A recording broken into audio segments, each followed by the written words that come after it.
الحمدللہ رب العالمین والصلاة والسلام علی سید الانبیاء والمرسلین اما بعد فاعوذ باللہ من الشیطان الرجیم بسم اللہ الرحمن الرحیم۔ ہمارے یوٹیوب چینل کے ناظرین، آپ کو خوش آمدید ہے۔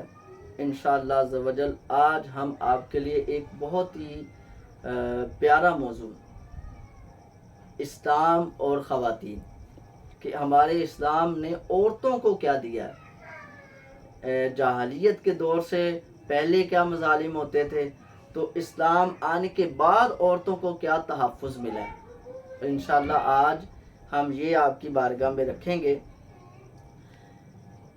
رسول کریم صلی اللہ تعالی علیہ وآلہ وسلم کا فرمان عظیم ہے، مومن نے اللہ عز و جل سے خوف کے بعد نیک بیوی سے بہتر کوئی نعمت نہ پائی۔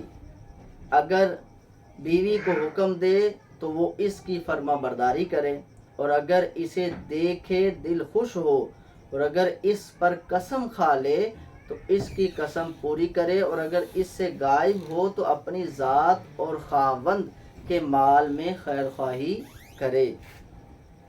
اسلام جس نے بیوی کی صورت میں عورت کے رشتے کو اتنا عظیم مقام دیا ہے کہ خوف خدا کے بعد سب سے بہتر نعمت قرار دیا ہے، ایسا اعزاز ہے کہ جس سے غیر اسلامی معاشرہ یکسر خالی ہے۔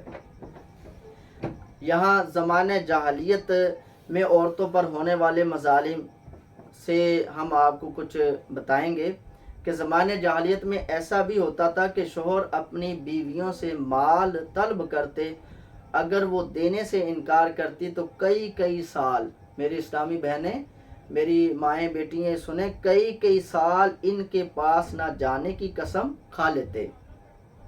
بیچاریاں عملاً نہ تو بیوہ ہوتی اور نہ ہی شوہردار۔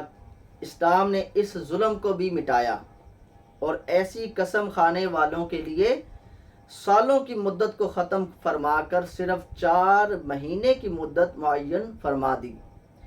اب اگر کوئی شخص اپنی بیوی سے ایلا کرے، یعنی 4 مہینے اس سے زائد یا غیر معین مدت کے لیے ترک صحبت کی قسم کھا لے تو اس کے لیے 4 ماہ کی مہلت ہے۔ اس عرصے میں وہ خوب سوچ سمجھ لے، جو خاوند ہے وہ خوب سوچ سمجھ لے کہ اس کے لیے عورت کو چھوڑنا بہتر ہے یا رکھنا۔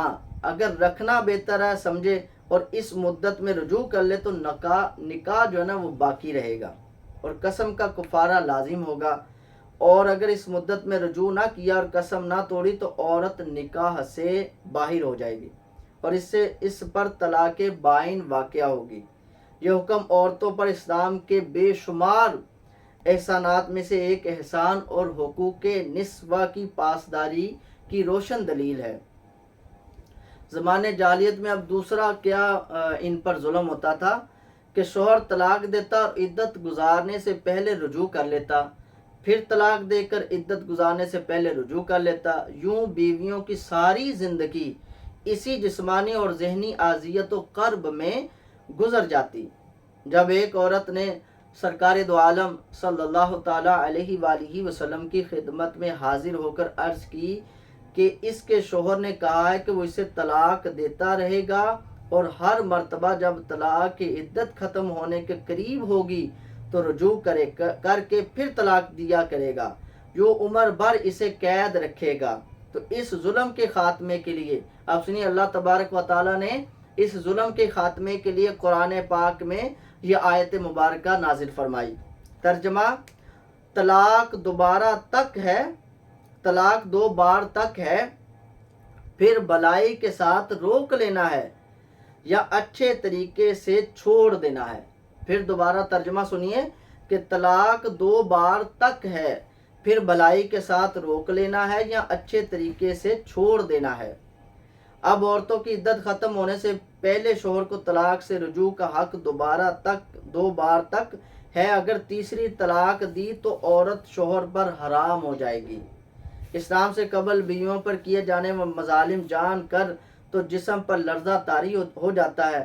زمانہ جاہلیت میں اسلام کے معروف طریقے نکاح کے علاوہ بے شرمیوں، بے حیائی اور یعنی فحاشی اور خواتین کی تذلیل و اہانت پر مبنی نکاح کے ایسے طریقے بھی رائج تھے کہ جنہیں پڑھ سن کر سلیم الفطرت شخص سکتے میں آ جائے۔ ایک عورت کئی مردوں کے ساتھ۔ اب سنیے اسلام نے ہمیں عورتوں کو کتنا تحفظ دیا ہے۔ دیکھیں اسلام نے جاہلیت سے پہلے کیا واقعہ تھا کہ ایک عورت ہوتی تو کئی مردوں کے ساتھ سوتی تھی، اور اسلام نے نکاح کو رائج کیا، اور نکاح میں برکتیں برکتیں ہیں۔